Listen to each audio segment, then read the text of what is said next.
Bonsoir. Je ne sais pas si Studio Casa est là. Oui, bonsoir. Salut Pierre. Bonsoir. Donc d'abord, bonsoir. Excusez-nous pour cette attente, mais le succès est au rendez-vous et nous avons une file d'attente. Enfin, maintenant, il ne devrait plus y avoir grand monde.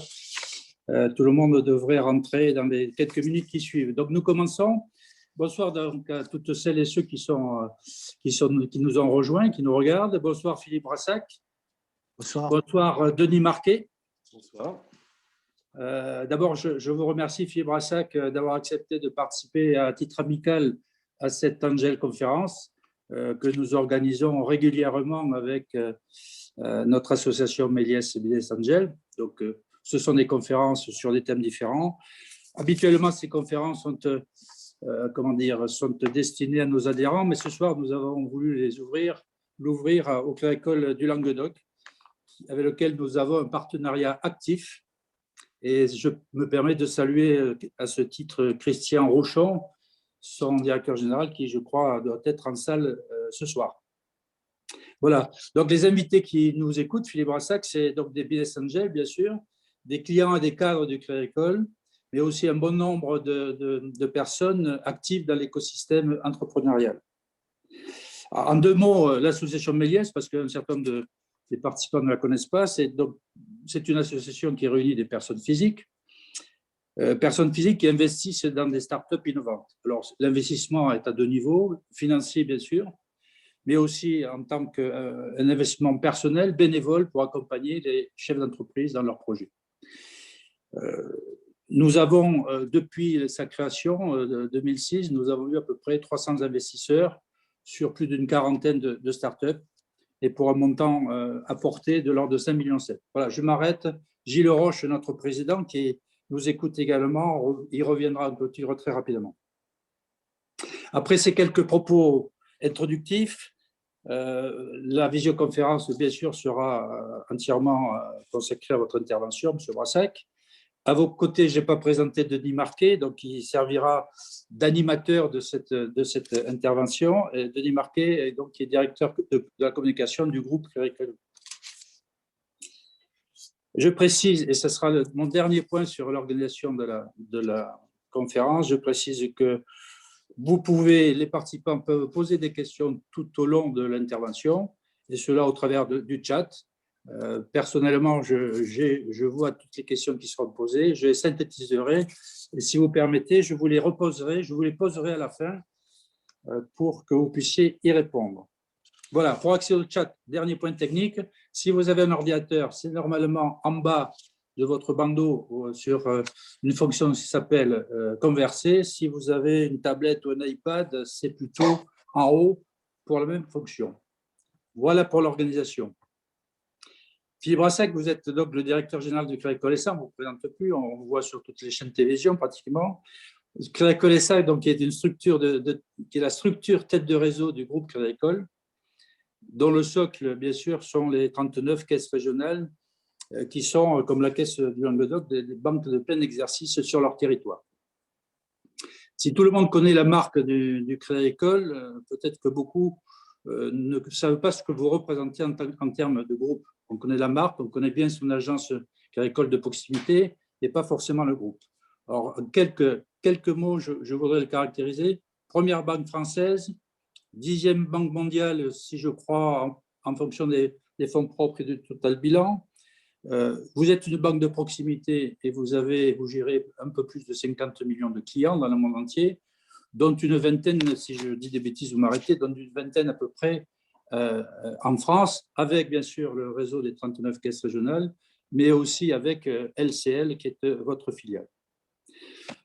Alors, je ne vais pas tout lister parce que vos scores sont importants, mais vous êtes quand même leader sur le crédit consommation avec Sofenco, dans la gestion d'actifs avec Amundi, dans l'assurance vie avec Predica, dans l'assurance des biens des personnes avec Pacifica. Et puis, vous êtes même dans l'immobilier, puisque de la promotion immobilière, du financement de la promotion immobilière, jusqu'à l'agence immobilière sous la marque Sport Habitat, vous êtes dans tous les maillons qui créent de la valeur sur cette filière. Voilà, je ne cite pas toutes les autres filiales, dont les marques sont peut-être moins connues, mais qui vous permettent d'apporter des services spécialisés, notamment auprès des professionnels et des entreprises de toute taille. Voilà, donc à ce titre, on peut vous caractériser comme une banque de proximité, mais aussi comme une banque universelle, puisque vous apportez l'ensemble des services qu'un client peut attendre, voire au-delà. Si cette présentation vous caractérise, banque de proximité et banque universelle, elle montre également l'importance du poste d'observation que vous, Philippe Brassac, vous avez sur l'économie en tant que dirigeant de ce groupe. Si j'ajoute que vous présidez actuellement la Fédération des banques françaises, fonction qui vous met donc en première ligne dans la discussion avec les pouvoirs publics, et dans ces temps qui courent, ça doit être quand même assez prenant. Je pense que j'aurais souligné la pertinence de donner des informations qui fondent votre analyse sur la situation économique de notre pays, voire au-delà, sur la situation des banques, résultat de la crise sanitaire que nous connaissons et qui est sans précédent. Voilà pour la présentation du groupe Crédit Agricole. L'objet de votre intervention ce soir, c'est suite à une tribune que vous avez signée dans l'Express il y a quelques semaines et que vous avez intitulée « La confiance, un autre vaccin ». Dans cette tribune, vous vous opposez à tous les pessimistes qui prédisent le pire sur le plan économique, des faits qui montrent qu'au contraire, tous les ressorts pour un rebond sont présents au sortir de cette crise. Alors, je vous pose ma première question et Denis Marquet prendra la suite. Philippe Brassac, qu'est-ce qui fonde votre optimisme face à tous ces pessimistes, ou plutôt votre confiance? D'abord, bonsoir à toutes et à tous. Je suis vraiment très, très heureux d'être connecté avec vous. Un salut particulier aux collègues du groupe Crédit Agricole. Un salut à Christian, s'il est connecté effectivement à cette conférence. Et puis, un salut particulier pour toi, Pierre. Je vois que tu n'oses plus me tutoyer. C'est peut-être pour faire oublier ton long passé de banquier, mais voilà, moi, je me rappelle de ce très long compagnonnage et c'est avec beaucoup de plaisir que je te retrouve avec ton association. Je repars ta question finalement, qui est celle des raisons pour lesquelles j'ai signé cette tribune. J'en ai signé 2 autres depuis, donc continue à lire. Mais lorsque j'ai écrit La confiance ou l'autre vaccin, c'est parce que d'abord, à l'évidence, et vous le savez tous, nous sommes dans des économies de libre-échange et donc la confiance, c'est fondamental. C'est ce qui fait que le consommateur consomme, que l'entrepreneur investit, et que dans le passif des banques, d'ailleurs, qui est totalement liquide, tous les clients peuvent retirer quasiment leur liquidité quand ils le veulent. Au fond, on a une stabilité qui est largement basée et qui nécessite la confiance de tous les acteurs. Et je suis très frappé de voir que ce facteur confiance, qui est au moins aussi important que du capital, de la liquidité, au fond, ce n'est pas géré. Voilà, en tout cas, c'est très mal géré et c'est un peu négligé. On parle de plein de mesures techniques, de plein de mesures, alors les prêts garantis par l'État, les prêts participatifs de relance, mais finalement, comment établit-on de la confiance qui ne consiste pas à gruger les individus sur ce qui va se passer, mais à leur montrer qu'il y a une voie, qu'il y a une sortie possible, et évidemment, il serait extrêmement négatif de ne pas le faire apparaître. Je trouve que c'est d'autant plus important qu'on voit la sensibilité à la confiance. Les 120, 130 milliards d'euros supplémentaires d'épargne dite forcée pendant cette période particulière, ce n'est pas juste des consommateurs qui n'ont pas eu le temps ou qui n'ont pas pu sortir pour consommer, parce qu'aujourd'hui, on peut vraiment consommer à distance. C'est clairement une réaction brutale des ménages. Sur le terme, on ne sait pas ce qui va se passer. Donc, voilà, on épargne. Alors, ce n'est peut-être pas l'acte le plus dangereux qui ait pu se passer, mais on voit à quel point les populations peuvent réagir brutalement à de l'inquiétude. Et évidemment, je ne leur fais pas de grief particulier parce que je finis par penser que c'est lié à leur modèle, mais les médias amplifient tous les caractères d'incertitude ou anxiogènes qui sont autour de nous. Et si je peux avoir un langage un peu libre entre nous ce soir, je fais partie de ceux qui diagnostiquent, pour en avoir vécu maintenant quelques-unes de crises, c'est que la France a une culture particulière de la crise. Je me dis parfois qu'on a l'impression qu'il ne faut pas gâcher la crise. C'est-à-dire que si vous ne commencez pas un discours et que vous ne finissez pas par le fait que c'est très grave et que ça peut être encore pire, on a l'impression que vous êtes à côté de la plaque. Et je note, c'est toujours confirmé qu'en France, un minimum, le mot optimisme, finalement, est traduit, confiance, optimisme, c'est une sorte, au fond, comment dire, d'état rêveur ou béat, alors que le mot pessimisme est attribué finalement à réaliste.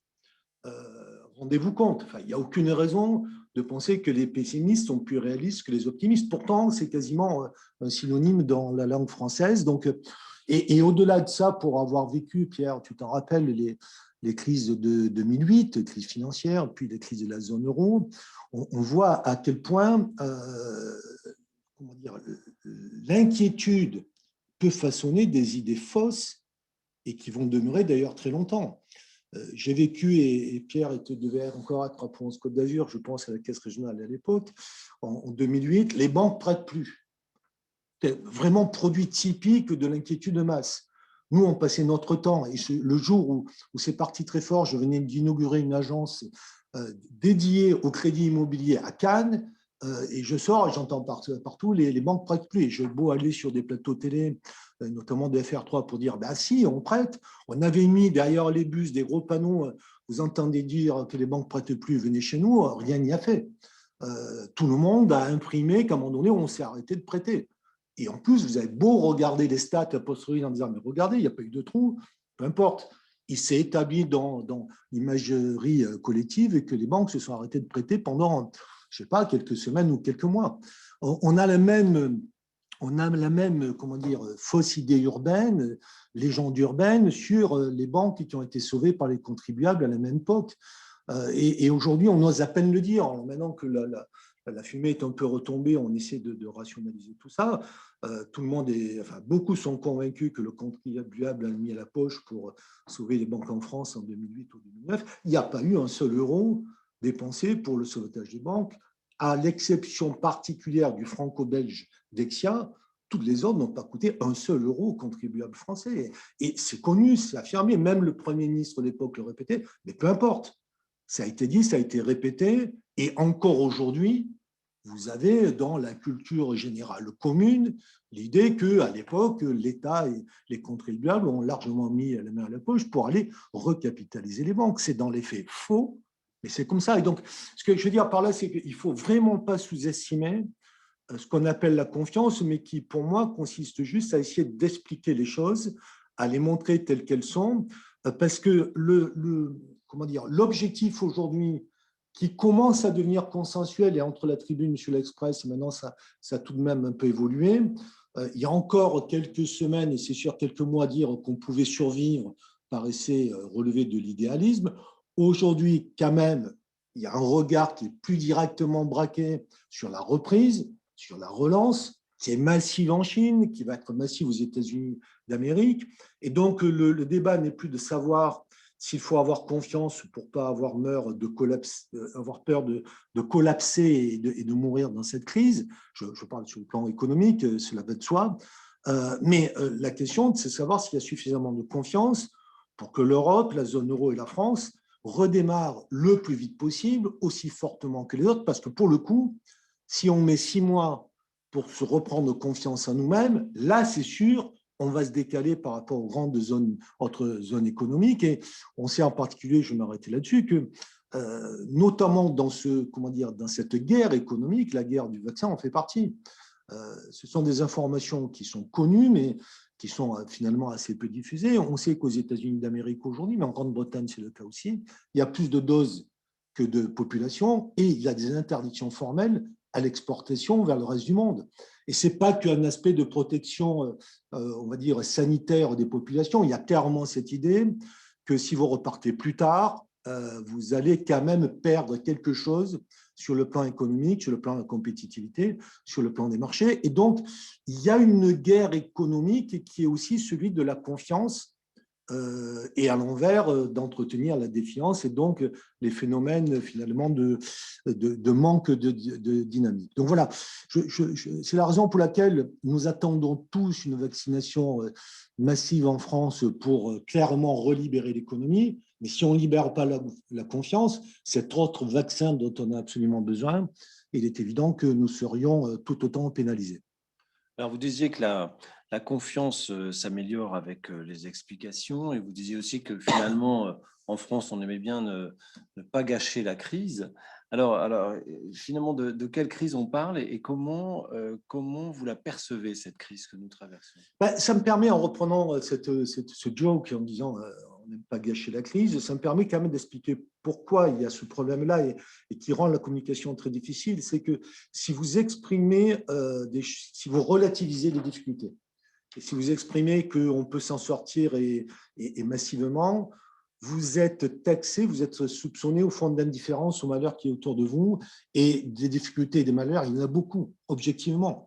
Et sur le plan microéconomique ou sur le plan micro-sociétal, il y a beaucoup de détresse dans l'économie autour de nous. Et du coup, on a une sorte de condamnation à nous affliger en permanence au fond, par empathie. Et évidemment, on peut le faire très naturellement. Mais si on induit que tout le système, du coup, est entré en danger, je reviens aux explications que je donnais il y a un instant, pour le coup, ça peut être très néfaste au rebond économique qui, de toute façon, a lieu et aura lieu. Alors, je reviens à votre question, à la nature de la crise.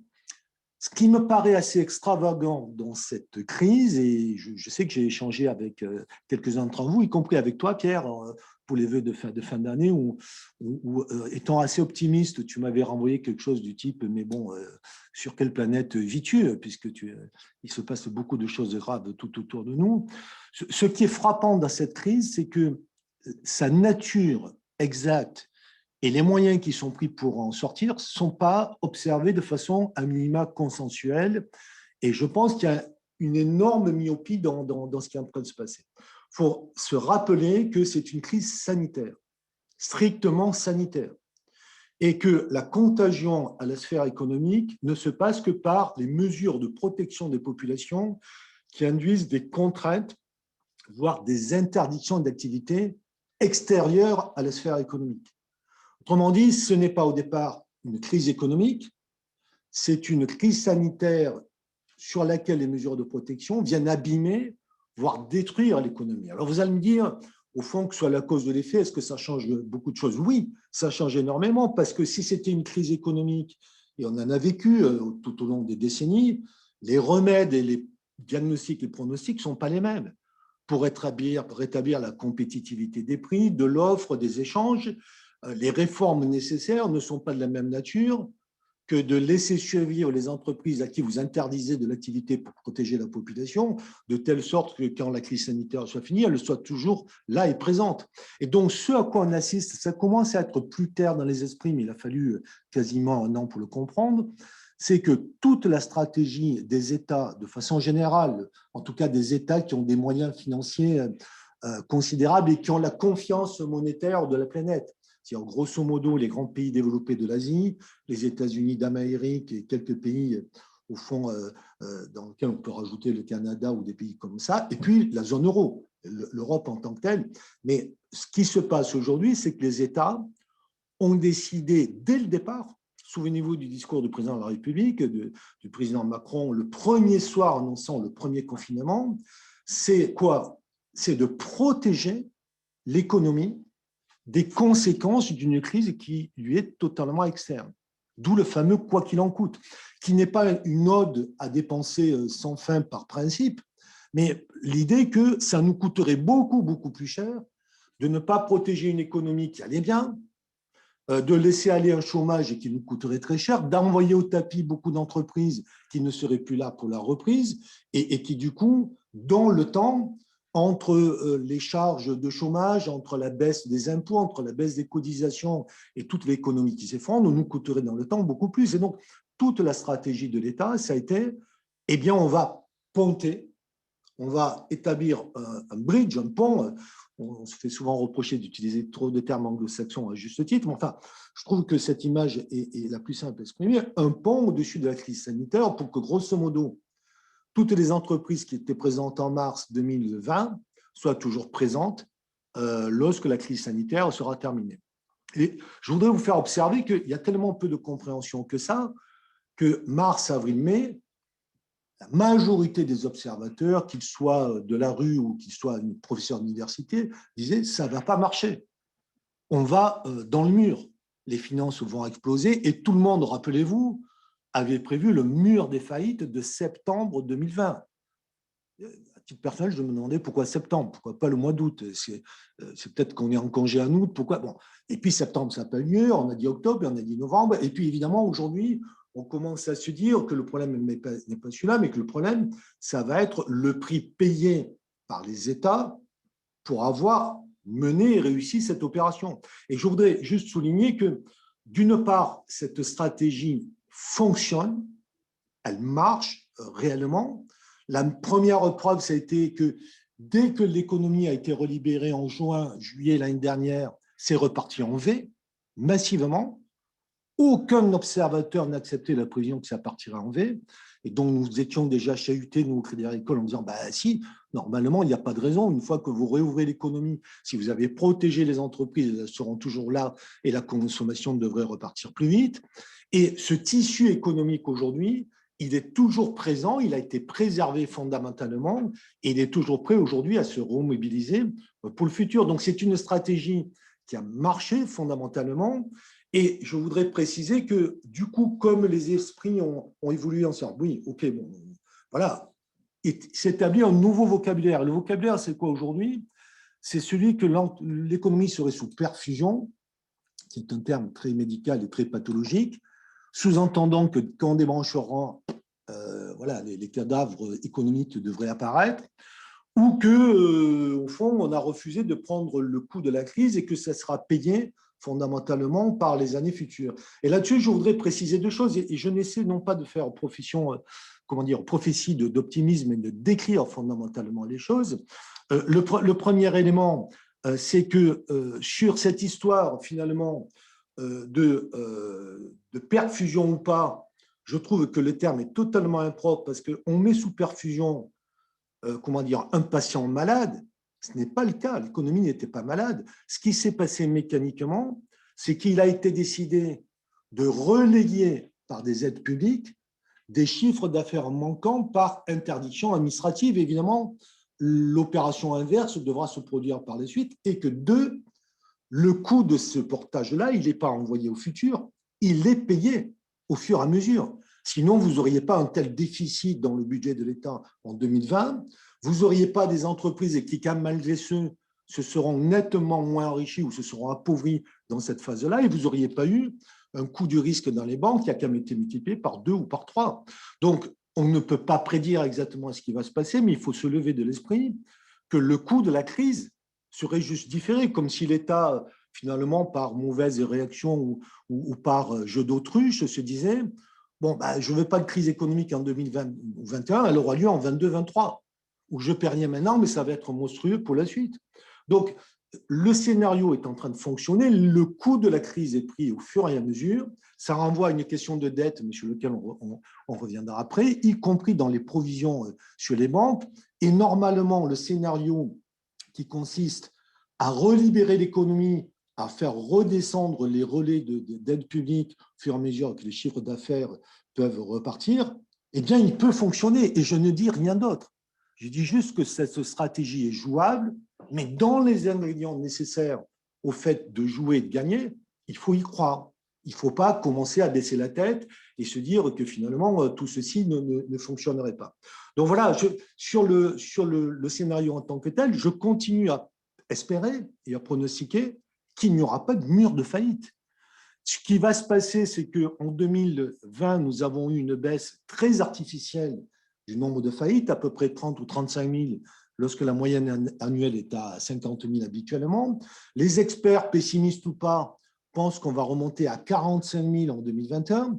Et alors, du coup, ceux qui regardent finalement les courbes avec le nez dans le guidon, que de 30 à 45, c'est un énorme rebond, c'est toujours inférieur au niveau de 2019.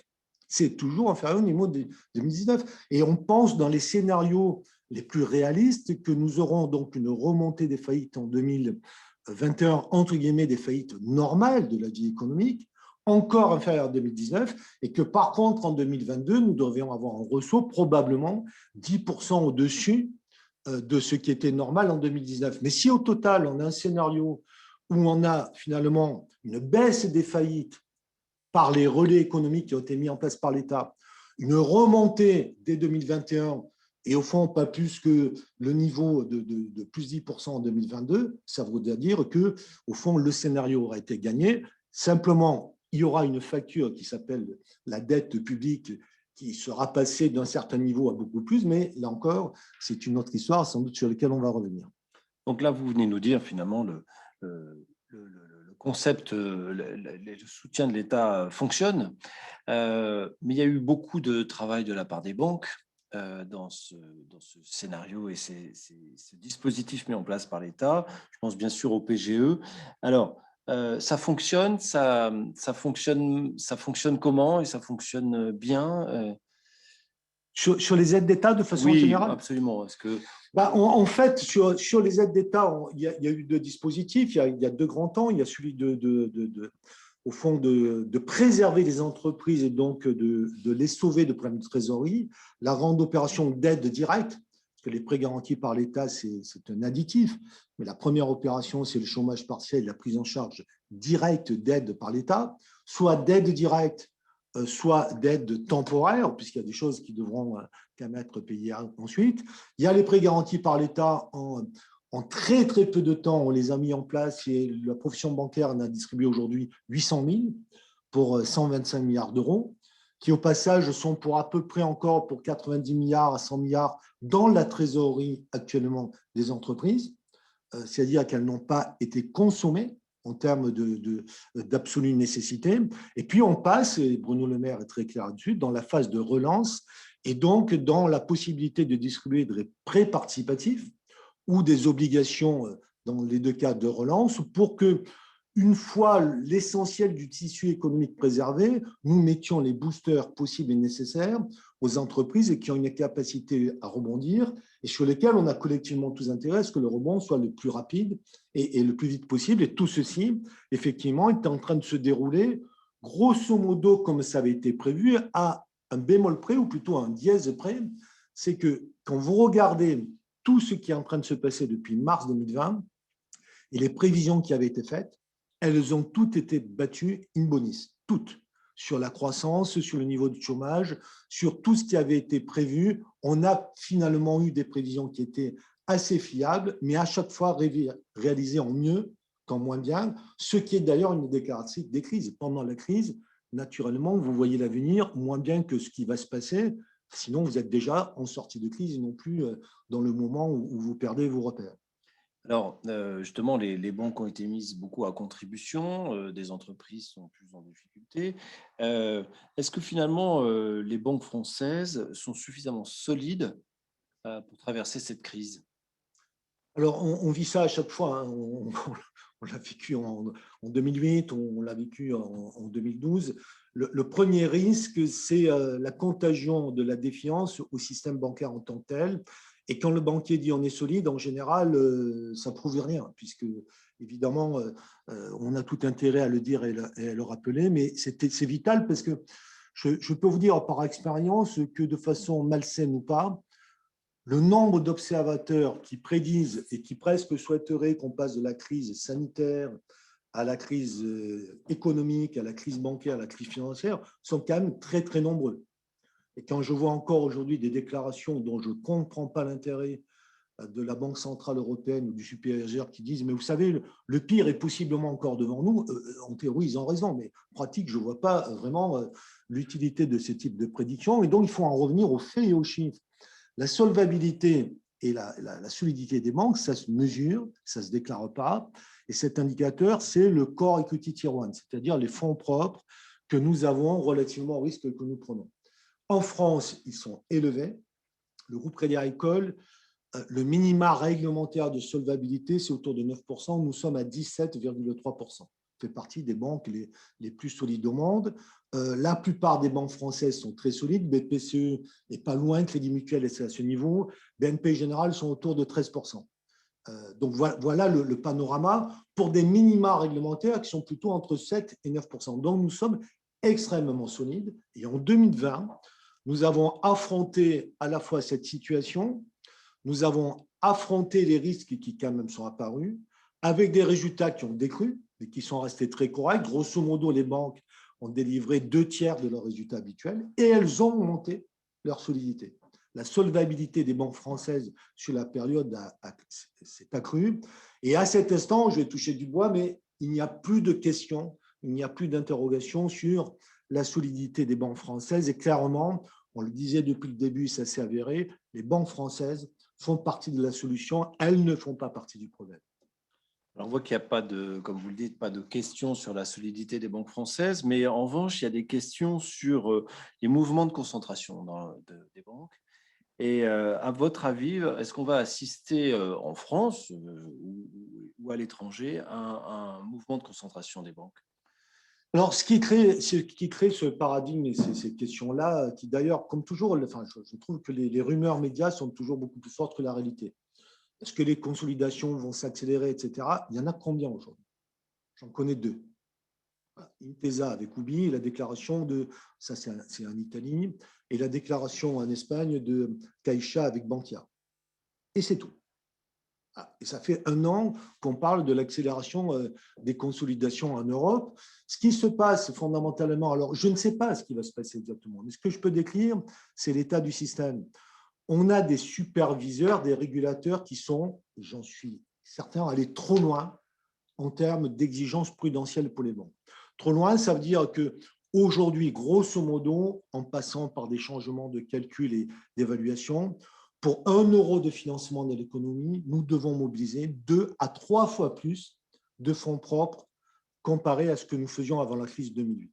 Et comme la rentabilité, c'est les résultats divisés par les fonds propres mobilisés, la seule translation de régulation sur cette période a grosso modo divisé structurellement la profitabilité moyenne atteignable par 2 ou par 3.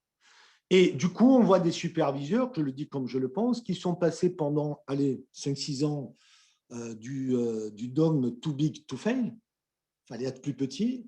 Maintenant, too small to survive, il faut être de plus en plus gros. Alors, il y a au moins un moment où voilà, il faut quand même le temps de se réadapter à la logique qui est autour de nous. On a tout fait pour qu'on soit plus petit, pour qu'on débilancialise, pour qu'on réduise nos bilans. Maintenant, on nous demande de consolider et d'être beaucoup plus gros. La réalité, c'est que le tissu de régulation, il est toujours fait pour rétrécir les banques. Si vous devenez plus gros, vous avez des surcharges prudentielles très importantes. Et par ailleurs, les États se sont remis dans des régimes nationaux qui font que vous n'arrivez pas à obtenir de synergie à votre position supranationale. Quand le superviseur, le même qui nous dit qu'il faut fusionner, vient voir le Crédit Agricole, il fixe des objectifs de prudentiel au Crédit Agricole en France, il en fixe d'autres au Crédit Agricole en Italie, plutôt que de nous prendre comme étant Crédit Agricole globalement. Ce que je veux dire par là, c'est que il n'y a aucun bénéfice, il n'y a aucune incitation aux établissements bancaires pour faire des fusions dites cross-border, c'est-à-dire entre États. Et donc, ce à quoi on assiste, c'est simplement, on va dire aux banques de deuxième catégorie en taille, ce n'est pas péjoratif dans ma bouche lorsque je dis ça, au fond, d'aller consolider le système bancaire de leur pays, là où on avait encore, dans les 5 ou 10 premières banques d'un pays, des banques relativement petites. C'est le cas de l'Espagne, c'est le cas de l'Italie, et c'est pour ça que ça se passe en Espagne et en Italie, sur des consolidations strictement nationales. Et je voudrais juste rappeler, Pierre nous rappelait aimablement que le Crédit Agricole, c'est sans doute aujourd'hui la 10e banque au monde en termes de taille, de poids, de bilan. Au passage, dans l'indifférence générale, nous étions la première banque au monde en 81. Mais dans un contexte différent, on ne comptait pas les Chinois, les Américains n'avaient pas le droit d'être sur plusieurs États. Donc il faut, bon. Mais on est la 10e banque au monde en termes de taille. BNP Paribas est la 9e banque au monde. C'est pour ça que, Pierre, nous sommes la première banque en France, mais pas la plus grosse banque française. Et la plus grosse banque française, c'est BNP Paribas. Nous sommes nous sommes la plus grosse banque en France et de très loin. Mais ceci signifie concrètement que nous ne pouvons pas avoir aujourd'hui de phénomène de consolidation significative, notamment en France, tout simplement parce que les 5 plus grosses banques françaises font partie des 20 plus grosses banques mondiales. Et donc, nous, notre état d'esprit, notamment au Crédit Agricole, ce sont les coopérations. C'est-à-dire que nous maintenons l'universalité de notre modèle. Le Crédit Agricole maîtrise toutes ces activités, toutes ces usines, et en plus, elle les partage. Notre asset management, ça s'appelle Amundi, et on produit aussi l'asset management de la Société Générale en France ou d'Unicredit en Italie. L'asset servicing, conserver les titres, c'est le nôtre, avec LCIs, mais on fait cela pour DPCE depuis 10 ans, et maintenant on fait aussi ça pour Santander en Espagne, et tout ceci est gagnant-gagnant, parce que ça permet de réduire les coefficients d'exploitation, d'élargir les gammes d'offres, et donc moi je pense que ce qui est en train, qui va s'amplifier, ce sont les coopérations, les partages d'usines, pour garder au fond les marques et les banques, et mais en même temps arriver à réduire les coûts fixes finalement de nos activités dans un univers où la profitabilité du fait de la régulation est maintenant structurellement plus basse. Alors, je voudrais revenir sur un sujet que vous avez abordé tout à l'heure, c'est le niveau d'endettement des États, et notamment en France et en Europe. On dit toujours, est-ce que c'est supportable, qui va payer, comment ça va se dérouler après, les impôts, les choses comme ça. Vous, quelle est votre position là-dessus, sur le niveau d'endettement des Alors, États? moi, je voudrais là-dessus, je ne sais pas, être optimiste, voir un chemin, ça ne veut pas dire qu'on connaît l'avenir. Ça veut dire juste qu'on accepte de prendre le chemin, d'avancer et d'essayer, au fond, d'aller vers le in boni pour nous et pour nos clients et pour la société, plutôt que de se recroqueviller sur soi-même, voire de rebrousser chemin. Du coup, on ne sait pas dire, on ne sait pas répondre à ces questions-là, mais je voudrais vous donner des éléments, au fond, un peu de pédagogie, si je peux me le permettre, sur une question qui finalement est très, très mal connue, non seulement du grand public, mais même des économistes, et c'est quand même quelque chose qui m'a beaucoup surpris, qui est au fond le rôle fondamental, la capacité et les limites d'une banque centrale. Une banque centrale, ce n'est pas une banque commerciale. C'est une banque qui émet, qui crée ex nihilo la monnaie. Je rappelle que la monnaie, ça ne pousse pas sur les arbres. S'il y a des milliards d'euros dans le système, ils ont été conventionnellement créés à un certain moment. Et ce rôle d'émission de monnaie, qui n'est pas un bien comme un autre, parce que c'est une convention pour permettre les échanges et les paiements entre les produits et les services, ce sont les banques centrales, appelées par ailleurs instituts d'émission, qui en ont la responsabilité. Ce sont ces banques centrales qui gèrent la quantité de monnaie sous différentes formes et leur circulation en tant que telle. Et je suis frappé d'entendre la question, mais est-il possible, parce que c'est évidemment mal connoté, qu'une banque centrale crée de la monnaie ex nihilo, et notamment la fameuse planche à billets? La réponse est oui, c'est même leur mission. Voilà, si les banques centrales n'existaient pas, la monnaie, telle qu'on la connaît aujourd'hui, n'existerait pas. Et on confond le fait que les banques centrales sont parfaitement capables de créer de la monnaie et donc des moyens de paiement qui n'existaient pas quelques mois ou quelques instants préalablement. Depuis le début de la crise, la Banque centrale a dû créer à peu près 2 000 milliards d'euros qui n'existaient pas quelques temps avant. Voilà, on ne peut pas dire que c'est un argent, comment dire, il est confondu avec le reste. Ils ont rajouté. Alors, on appelle ça des liquidités maintenant. En fait, c'est de l'argent et c'est de la monnaie. Et fondamentalement, les banques centrales ont la capacité de faire cela. Mais pourquoi ne le font-elles pas massivement et tout le temps et généralement dès qu'un État a besoin? Parce que si votre banque centrale crée trop de monnaie et tout le temps, ça va à minima créer une très forte inflation, parce que la quantité de monnaie va être disproportionnée aux biens et services qui existent dans l'économie. Et deux, comme vous n'êtes pas seul au monde, dans vos échanges avec le reste du monde, vous allez faire plonger, vous allez faire dégrader la valeur de votre monnaie. À cet instant, ce n'est pas le problème de la zone euro, le niveau d'inflation et le niveau de la valeur euro par rapport au reste du monde. Et donc, ce que peu ont compris, c'est que dans une crise qui est mondiale, qui se passe en Chine comme aux États-Unis et en Europe, les activités s'arrêtant parce qu'on les contingente, on les confine, que la banque centrale, les banques centrales du monde entier créent de la monnaie temporairement pour dire « je supplée », c'est juste possible. Et dans ce jeu à somme nulle quasiment sur la planète, ce n'était pas dolosif. C'est-à-dire qu'au fond, il n'y a pas eu de stigmatisation de la zone asiatique, de la zone américaine ou de la zone euro en tant que telle. En période de crise, ce mouvement était nécessaire, il a été fait, et tant mieux. La question qui est posée, c'est est-ce que nous allons devoir nous recontracter vers, comment dire, les équilibres réputés normaux ou vertueux du passé, du style en Europe, le critère maastrichtien, c'est 60% de dette sur le PIB, ou est-ce que les équilibres se referont à d'autres niveaux et probablement des niveaux plus élevés? Je ne sais pas répondre à cette question. Ce que je sais, c'est que ce n'est pas une question de valeur absolue. Je suis frappé d'entendre des débats sur est-ce que toute la dette doit être remboursée ou pas. Ne se posait pas la question lorsqu'elle faisait 60% du PIB. On n'a jamais dit 0%. Il n'a jamais été question que la dette doive se rembourser jusqu'au dernier euro avant qu'elle se roule. Simplement, il est admis dans des critères qui sont plus ou moins arbitraires, mais surtout qui sont comparatifs sur la planète, qu'on peut avoir un niveau sur lequel il n'y a pas de défiance de la planète finance. C'est-à-dire que les capitaux viennent se porter chez vous parce qu'ils n'ont pas peur d'un défaut de remboursement sur cette zone-là. Et donc, ce qui va se passer dans les temps qui vont venir, c'est probablement la réapparition de nouveaux critères, de nouveaux équilibres en tant que tels. Et ce qui va être difficile à expliquer, et ça, je comprends que pour la sphère politique, soit ça très compliqué, c'est que l'intervention massive, opportune, indispensable des banques centrales pour mettre de la monnaie là où les activités s'étaient arrêtées, ça ne peut pas continuer à tout instant pour vos propres besoins normaux hors crise de votre État, parce que sinon, vous allez faire exploser votre monnaie et vous allez faire exploser également les compteurs d'inflation. Ce qui est plus compliqué pour nous encore, c'est qu'avec la Banque centrale européenne, nous sommes la seule zone au monde où nous n'avons plus une banque centrale par État. Et je rappelle que dans la construction européenne, l'objectif qui a été vertueusement confié à la Banque centrale européenne, c'était justement une indépendance des États et donc de refuser par principe une création monétaire de confort en cas de déficit public. Et donc, nous nous étions mis vertueusement en situation qu'un État ne peut pas appeler son banquier central pour dire « je n'ai pas d'argent, mais vous allez me le créer et le mettre dans le système ». Et je voudrais vous faire relire l'histoire de 2011 et 2012 de cette façon-là. On se rappelle dans quelle dangerosité le système zone euro était entre 2008 et 2011, avant que M. Draghi prenne la Banque centrale européenne en 2011 ou 2012.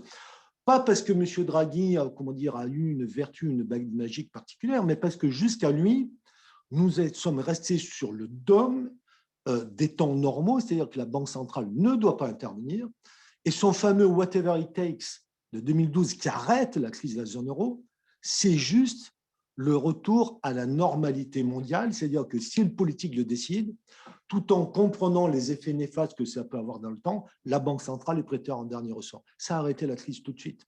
Et donc, je ne fais pas l'apologie d'une banque centrale qui remette de la monnaie dans le système en permanence, mais je rassure le système en disant oui, quand il y a un besoin évident, extérieur, qui plus est mondial et généraliste, faire intervenir les banques centrales pour venir suppléer l'économie, c'est faisable, ils le font, c'est normal, et puis il va falloir retourner vers des équilibres acceptables par le système, c'est-à-dire des niveaux de dette où celui qui vient vous prêter tous les jours se dit qu'il a raisonnablement une chance de se faire rembourser lorsque la dette est roulée en tant que telle.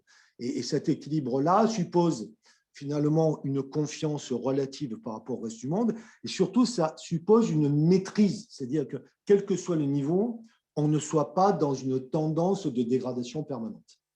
Alors, merci beaucoup. J'avais une dernière question avant de passer aux questions de l'ensemble des participants. Et justement, compte tenu des participants à cette conférence, une question sur le capital risque et finalement toute l'action du Crédit Agricole dans ce domaine. Est-ce que dans les événements que nous avons justement vécus en 2020, est-ce que le Crédit Agricole a continué à être présent dans le domaine du capital risque? Alors, ça, c'est le domaine qui est particulièrement celui de votre association. Pierre donnait tout à l'heure notre ranking de façon générale en France et dans le monde. Ce n'est pas inutile de le donner parce que comme nous sommes un vrai groupe, c'est-à-dire un groupe de banques au pluriel, d'entreprises au pluriel, multi-organisées, multi-responsabilisées, 39 caisses régionales, mais aussi LCL, mais aussi de nombreuses banques à l'international et de nombreux métiers, parfois nos rankings, nos classements sont très mal lus. À commencer par un des premiers, c'est qu'on est devenu le premier assureur en France, tout court. Je ne dis pas banque assureur, on est le premier assureur. Il y a à peine quelques semaines qu'on ose en faire la publicité à la télé. Alors, j'additionne l'assurance vie et l'assurance des biens des personnes, mais enfin, c'est le métier d'assureur. Et Crédit Agricole, premier assureur en France, il n'y en a pas beaucoup qui le savent. Voilà, donc, je trouve qu'il faut… Alors, je réponds à votre question. En général, à notre taille et grâce à tous nos prédécesseurs, nous sommes très bien placés et très gros à peu près en tout. Voilà. Et donc, sur le capital risque, nous sommes fragmentés en lisibilité par une multitude de structures très opérationnelles qui interviennent, de plus grosses, comme Amundi, sur le capital equity, jusqu'à des structures très opérationnelles en région. Mais au total, et notamment sur le capital venture, nous sommes régulièrement le numéro 3 en France, derrière l'État, à travers BPI, et sur le capital venture, notamment de start-up, derrière une structure dont je mange toujours le nom, mais dont le propriétaire est bien connu, qui est Kima Ventures, et qui est régulièrement, donc une structure de Monsieur Niel, on va le dire pour être plus concret, mais comme institutionnel, nous sommes régulièrement le numéro 3 et donc le premier intervenant de notre nature sur ce marché-là. Bien, merci beaucoup. Pierre Jaffari, je vais vous redonner la parole, si vous voulez bien, pour piloter les questions des participants. Oui, donc merci Philippe. Tu as changé la règle du jeu, donc je vais retourner au tutoiement habituel. Ça me met plus à l'aise, je te remercie. Depuis des années. Non, j'étais très à l'aise avec vous, compte tenu du respect que j'ai pour ta fonction, mon cher Philippe. Mais donc, je vais te tutoyer. Bonne réponse.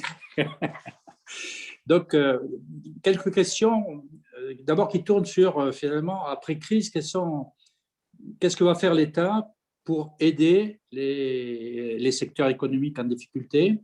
On entend parler des titres participatifs, un accord aurait été trouvé.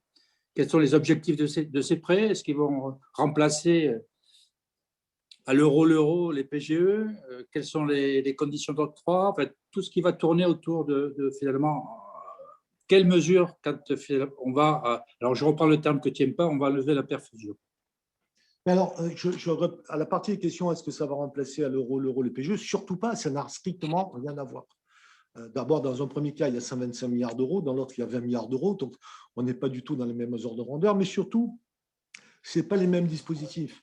Le prêt garanti par l'État, c'est le dispositif distribué à tous, parce qu'avec 97,5% de taux d'acceptation, nous n'avons écarté que les cas les plus aberrants sur la forme, même pas sur le fond, qui ont consisté à apporter en crédit de trésorerie le chiffre d'affaires manquant, potentiellement 3 mois, liés aux activités de confinement. Alors au début, c'était 3 mois parce qu'il y a eu un confinement de quasiment 3 mois. En réalité, tout le monde n'a pas vu son activité tomber de 3 mois. Et puis, le confinement ne s'est pas arrêté au premier semestre. Donc, au total, 3 mois de chiffre d'affaires, c'est le calibrage des PGE pour venir substituer du chiffre d'affaires par un prêt de trésorerie que les entreprises peuvent rembourser sur 6 ans. Le PGE, c'est 6 années. On a beaucoup parlé de l'année de différé. On en rajoute une deuxième à ceux qu'ils veulent.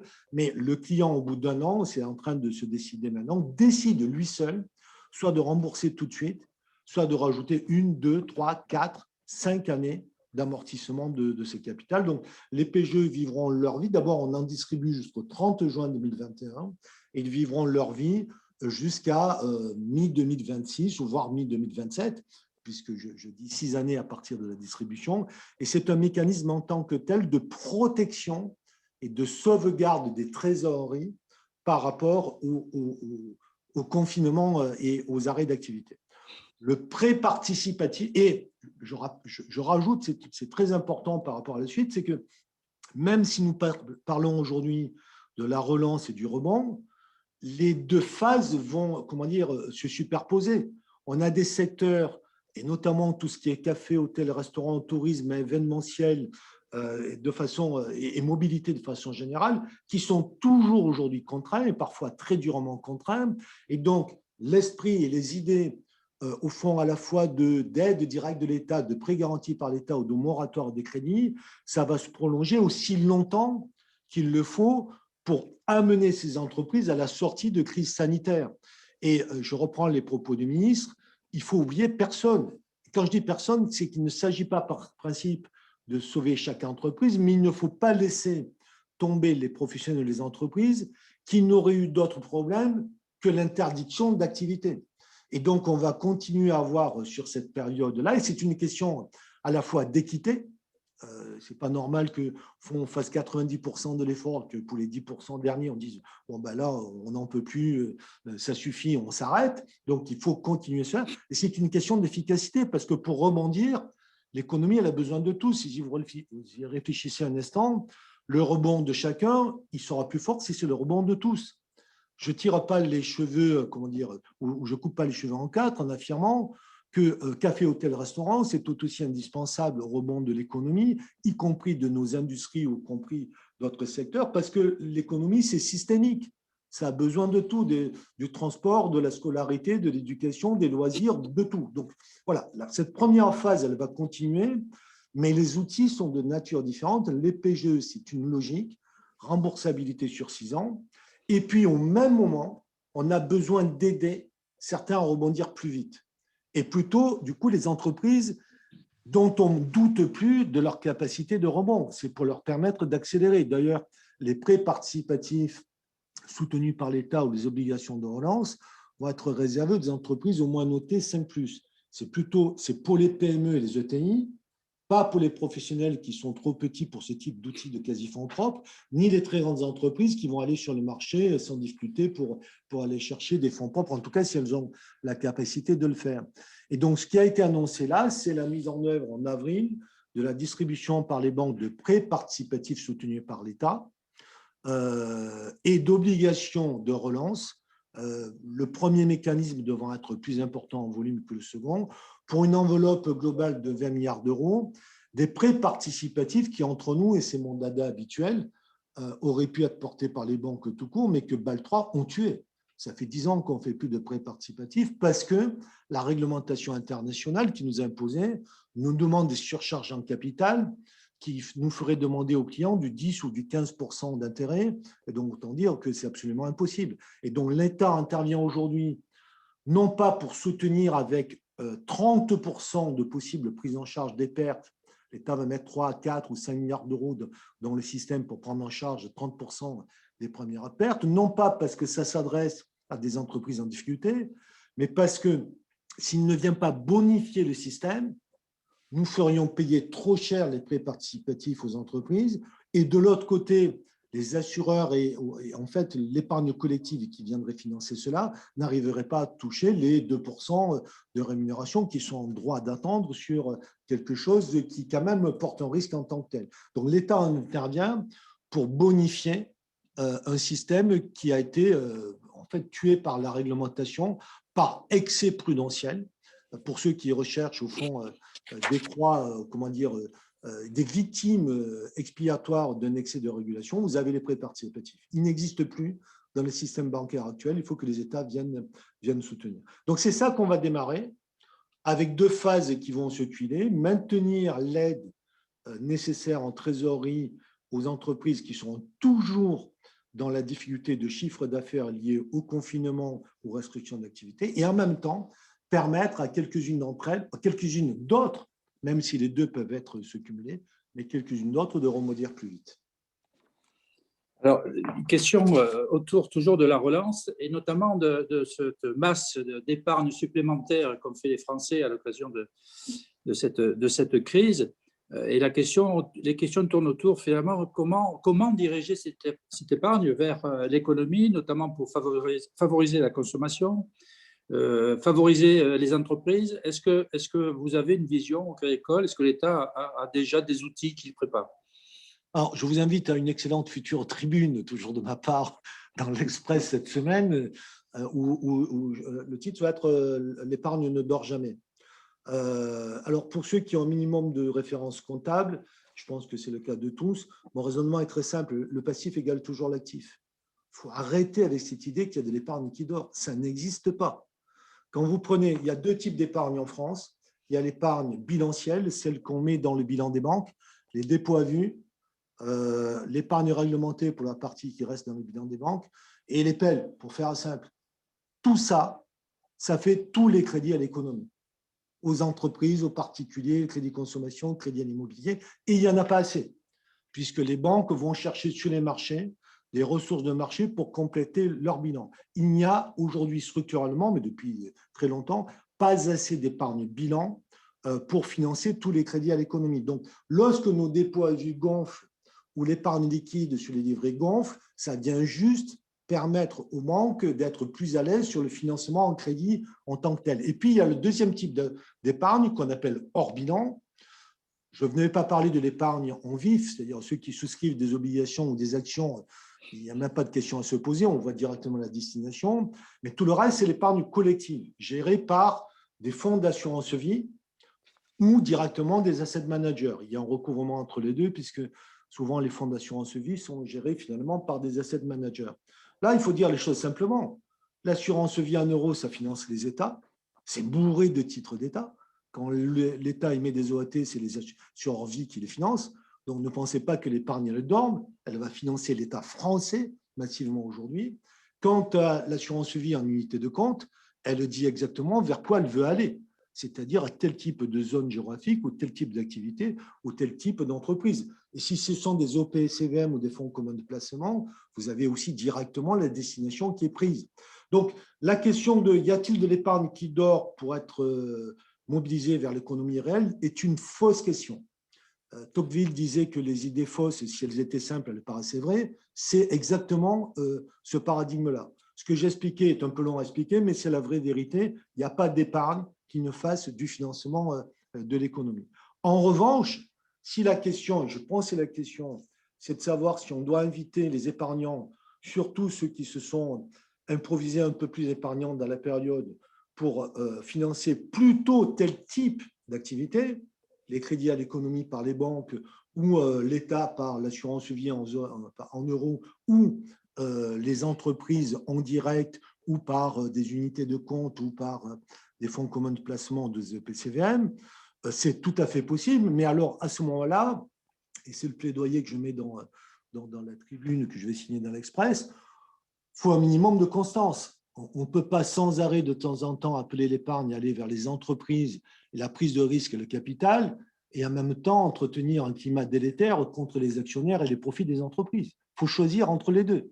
Et je pense que fondamentalement, nous avons effectivement besoin d'une épargne qui se diversifie et de règles du jeu qui permettent aux banques d'être les plus claires possibles, ou en tout cas aux intermédiaires financiers, pour que l'épargnant comprenne bien vers où est destinée son épargne. Mais ce que je crains aujourd'hui, c'est qu'avec des épargnants qui sont frustrés de taux d'intérêt très très bas, ils aillent rechercher de l'intérêt, de la rémunération en prenant plus de risques et qu'on n'explique pas assez à ces clients-là la nature du risque qu'ils peuvent prendre dans le temps. Voilà. Donc moi, je plaide pour que les systèmes soient clairs, qu'ils soient incitatifs, mais pas par à-coup. On a affaire à des centaines de milliards d'euros. Il faut faire attention à la déstabilisation possible des systèmes, mais qu'on ait une politique qui soit durable, qui soit claire. Et entre autres, et franchement, ce n'est pas vraiment le cas dans la culture générale française. Je ne parle pas de l'exécutif actuel de ce gouvernement, mais on n'a pas une culture française qui fait la part normale au capital, à l'acte entrepreneurial, ou alors on cite toujours l'économie sociale et solidaire. Et en fait, il y a quand même un venin anti-profit et donc anti-rémunération de ceux qui apportent du capital, qui est quand même la composante majoritaire aujourd'hui de la culture média autour de tout ceci. Alors, il y a des questions sur une inquiétude des épargnants, mais tu as répondu, je dirais, en recalant la solidité des banques. Mais les questions des épargnants, c'est bon, avec tout ça, est-ce qu'il n'y a pas un risque, que les banques aient des difficultés, tu as répondu, et deux, que cette épargne soit utilisée par l'État, comme elle la ponctionne, pour justement cibler et aider certains secteurs. Donc, par rapport à ça, la réponse solidité banque, tu as répondu. Faut-il que Non, mais pardon, Pierre, sur la deuxième, il faut rajouter cela, parce que c'est un sujet polémique, mais l'État, le président de la République et le ministre de l'économie sont très clairs. Ils sont critiqués pour faire le choix de non-fiscalité. On va dire, mais ce n'est pas raisonnable avec tous les déficits, etc. Et tout. Je pense que c'est le seul choix possible. On ne peut pas avoir cette politique de déficit qu'il faut vivre comme des investissements pour ponter la crise et ensuite se couper les jarrets au moment de la reprise en tant que telle. Moi, je pense qu'ils ont raison. Ce n'est absolument pas de l'irresponsabilité, maintenant de tout faire pour que l'économie revienne massivement avec la confiance, y compris des épargnants. Et donc, si on y va à coup de, au fond, de mesurettes qui iraient couvrir avec quelques milliards d'euros, ponctionner les épargnants pour aller couvrir une dette qui, de toute façon, est au-delà de 2000 milliards d'euros pour la France, c'est juste, au fond, gagner petit et gâcher gros. Voilà, donc et là, pour le coup, franchement, l'État français, le gouvernement actuel, est très clair. Et je pense que c'est ça qui doit donner de la lisibilité, en tout cas, tant que cet exécutif est en place, à ceux qui se posent ce type de questions. Alors, une question plus macroéconomique. Donc, soutien massif des banques par les banques centrales, plan de relance massif, quid de la remontée des taux que l'on constate récemment et quid d'une inflation incontrôlable à terme? Alors d'abord, la remontée des taux, elle est quand même très relative. Je pense que l'État français a encore emprunté un territoire négatif aujourd'hui. C'était du moins 0,08 ou moins 0,09. Donc Pierre, toi, tu as vécu une autre période. Nous sommes en territoire négatif depuis longtemps. Et en fait, ce qui se passe, c'est que cette question de la remontée des taux est réelle. On a dû reprendre 20 ou 30 points de base, mais grosso modo, pour l'État français, en repassant de moins 0,30 à moins 0,05, nous sommes encore très largement dans un univers de taux nuls, voire négatifs. Donc, voilà. Ça me rappelle l'histoire, il y a très longtemps, de la cagnotte fiscale de l'État alors qu'il était en gros déficit. C'est-à-dire qu'il ne faut quand même pas confondre le petit mouvement et l'état général du système en tant que tel. Et ça vient des Américains qui, eux, refusent d'aller en territoire négatif. Ils n'y sont jamais allés. Et il y a une acceptabilité de la Fed sur une remontée des taux. Ça fait longtemps qu'ils jouent avec des taux plutôt, qu'ils acceptent des taux plutôt entre 2 et 3%. Et ils disent clairement qu'ils n'interviendront pas tant qu'il n'y a pas de l'inflation dans les systèmes. Et la Banque centrale européenne considère aujourd'hui que non seulement cette remontée des taux n'est pas significative, que les niveaux d'inflation ne sont toujours pas au niveau qui sont objectivés et qu'ils ont, de toute façon, largement les moyens d'intervenir. Donc, je pense qu'on se fait peur pour pas grand-chose dans la matière. J'allais dire presque hélas, parce que pour les systèmes bancaires de façon générale, nous, notre intérêt singulier, un peu égoïste, ce serait que les taux longs remontent lentement pour ne pas créer de crack obligataire, qu'on ait à nouveau une quantification, parce que c'est quand même pas normal que si vous prêtez de l'argent en tant que banque ou en tant qu'épargnant à 5 ou 10 ans, vous n'ayez quand même pas significativement plus que si vous déposez au jour le jour.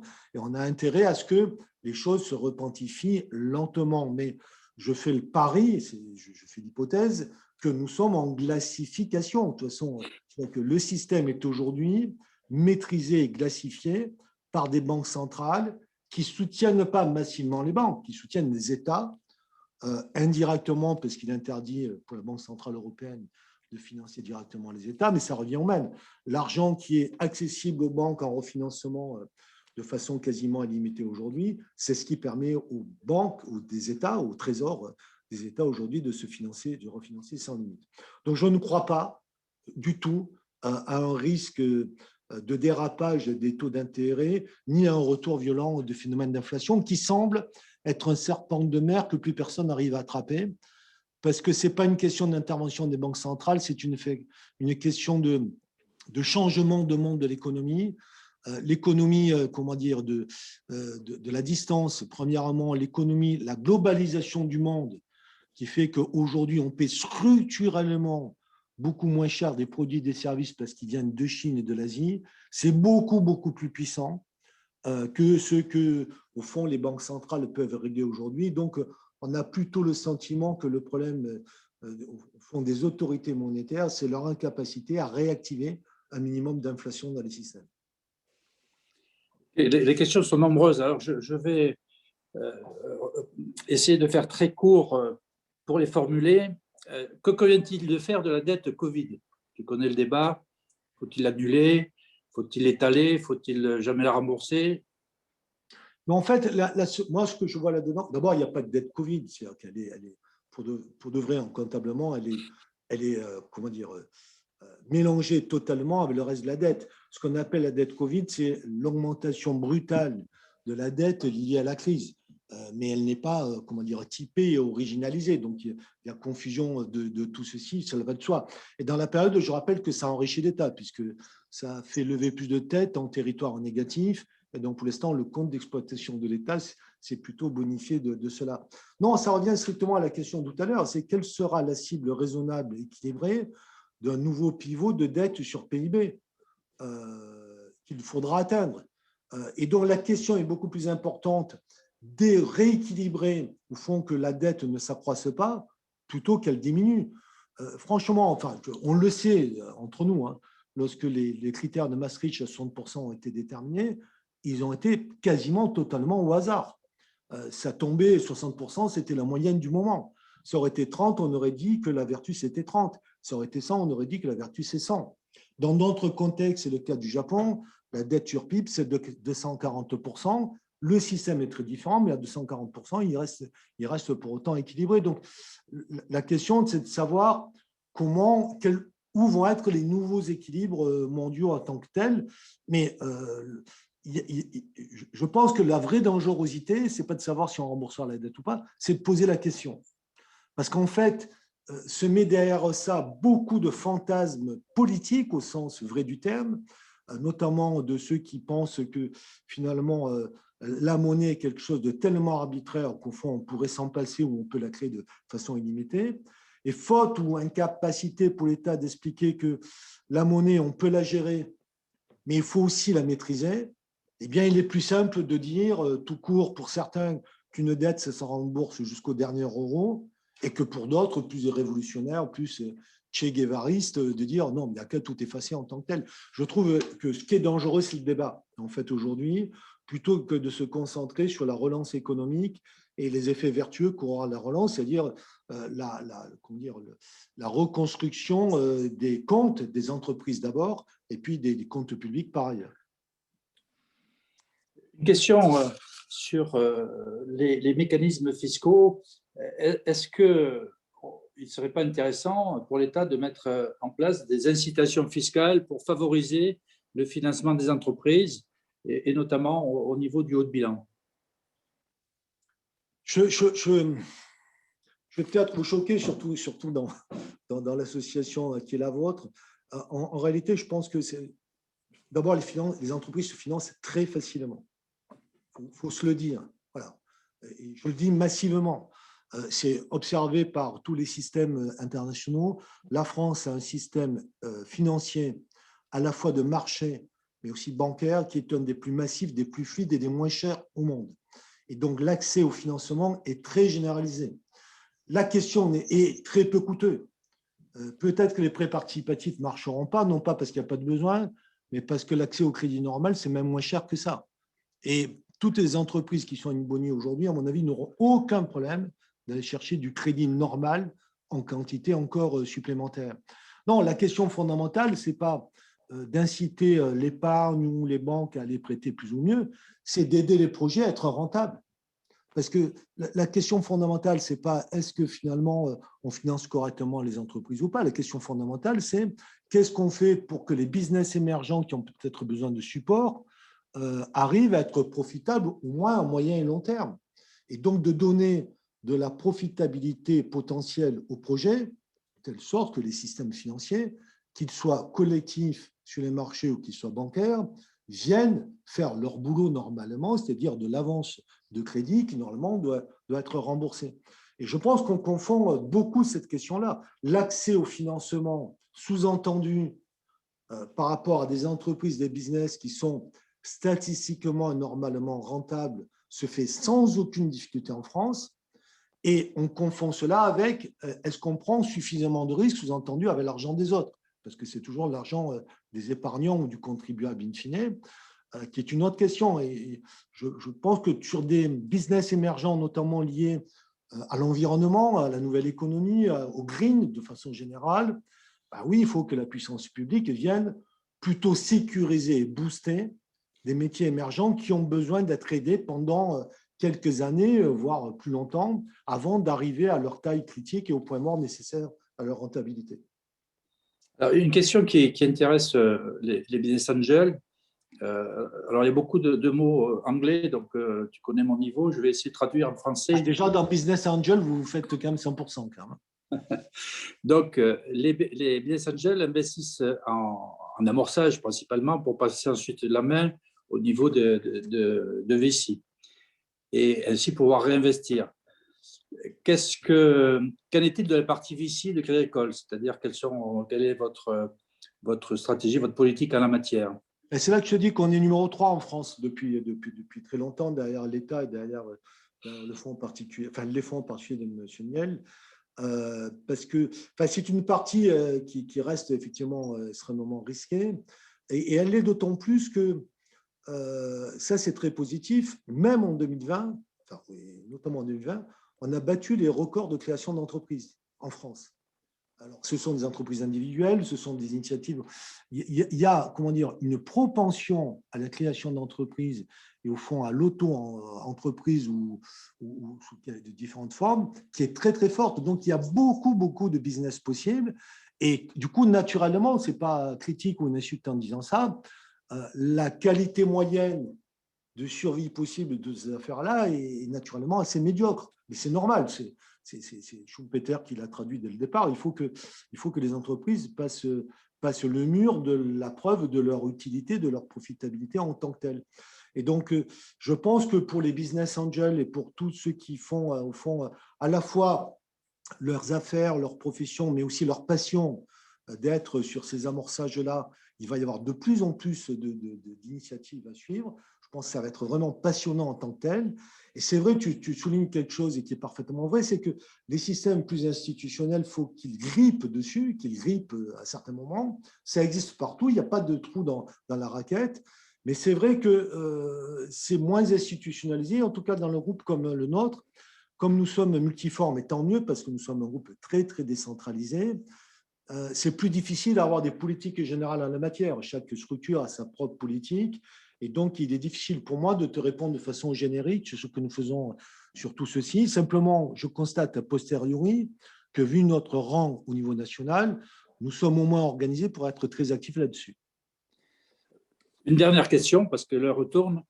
Elle est un peu provocatrice par celui qui la pose, ce n'est pas moi. Est-ce que les écarts sur le niveau de dette au sein de l'Union européenne, notamment entre la France et l'Allemagne, ne viennent pas contrarier ce discours rassurant sur le niveau de la dette? Alors, d'abord, si une nouvelle fois je suis rassurant, c'est que je ne suis pas assez pédagogue, j'essaie d'être descriptif. Voilà. Et si vous prenez dans mes propos quelque chose qui soit, comment dire, interprétatif, qui soit mon opinion personnelle, vous vous trompez. Mon opinion personnelle ne compte pas. J'essaie de vous donner des clés de lecture et j'ai ma capacité personnelle à être très pessimiste sur la vie, comme tout un chacun. Donc, voilà, je ne fais que donner des éléments. Est-ce qu'il y a une possibilité pour que la zone euro l'an prochain soit dans une crise gravissime? Oui, je suis tout à fait capable de prédire cela. Si tout le monde ne s'entend pas, si les vaccins ne marchent pas, si l'Allemagne et la France se tapent sur la tête, bon, voilà. Est-ce que c'est possible? Oui.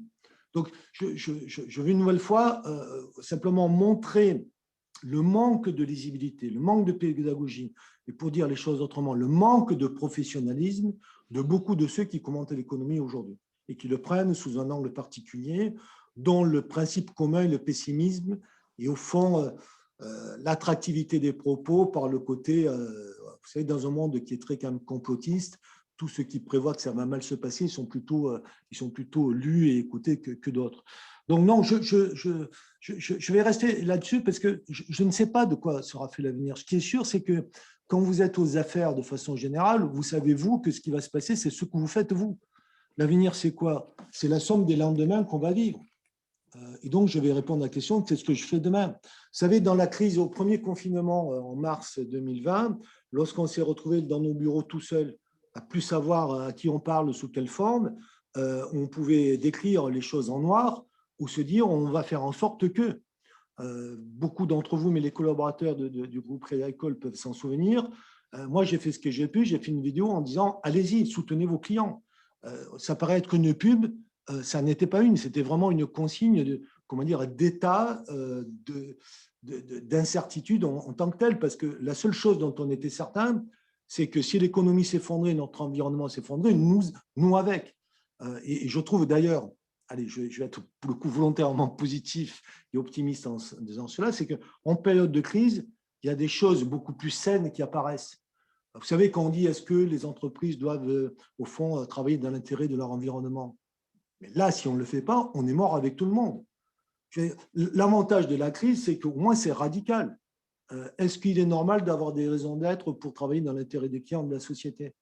C'est juste, au fond, refaire apparaître en surface ce qu'il faut naturellement faire et qui paraît plus intellectuel, plus complexe, plus conceptuel en temps normal. Je peux vous dire que le 12 mars 2020, la seule consigne valable dans le groupe, c'était de travailler dans l'intérêt des clients le matin même, pour pouvoir ouvrir les distributeurs de billets pour ceux qui avaient des besoins de prestations familiales, pour répondre aux besoins de prêts garantis par l'État, pour rassurer les clients. Il n'y avait plus de doute sur le fait qu'on n'avait plus le temps de faire quoi que ce soit d'autre, de travailler dans l'intérêt des clients de la société.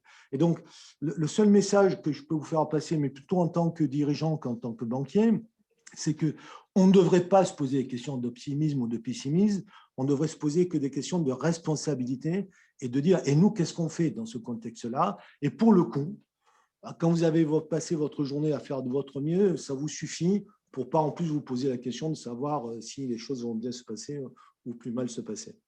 Voilà, Pierre, ce que je voulais témoigner peut-être plus à titre personnel à cette fin d'interview pour donner une tonalité, une touche peut-être plus intimiste à cette situation de crise.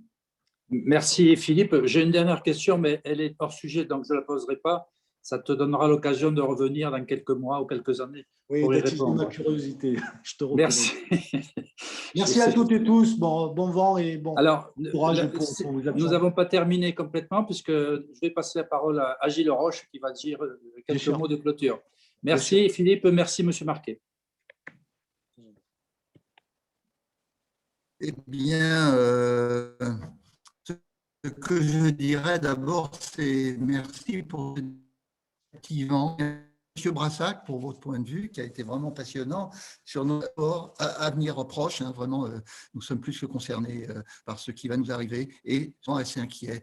Alors, parler de confiance, c'est très bien. Alors, c'est un marché sur un chemin de crête qui n'est pas facile. Hein. Parler de confiance sans être rassuriste, vous savez, c'est rassuriste qui, en fait, ont inquiété tout le monde. Hein. Et là, vous avez bien expliqué qu'il faut les analyser, qu'il faut agir de façon pragmatique et être orienté vers la résolution des problèmes et non pas vers l'émission de slogans. Vous nous avez aussi expliqué que la vérité, elle est dans la complexité et que dès qu'on est simpliste, on dit des choses fausses et que c'est un danger dans lequel il ne faut pas tomber. Donc, je voudrais, pour faire très court, remercier bien sûr Denis Safari, ancien directeur du Crédit Agricole dans la région et un des piliers importants organisation de notre club de business. Je remercie également Eva Barrière, notre déléguée générale, qui suit l'organisation de cet événement et ça a été assez compliqué. Et toutes mes salutations, bien sûr, au Crédit Agricole du Languedoc, avec qui nous avons un partenariat depuis plusieurs années. Et ça s'est arrêté depuis plusieurs années et qui est très fructueux et très fécond. Hein, bon, Méliès Business Angels, Pierre vous en a parlé, hein, c'est un réseau qui a plus de 12 ans avec à peu près 300 investisseurs. Si des gens qui ont assisté à cette conférence sont intéressés à comprendre le fonctionnement de ce réseau hein, et éventuellement à nous rejoindre, eh bien, n'hésitez pas à nous appeler. Merci encore à tout le monde. Passez une bonne soirée et à une autre fois. Merci. Merci à tous. Merci. Merci à tous et bonne soirée.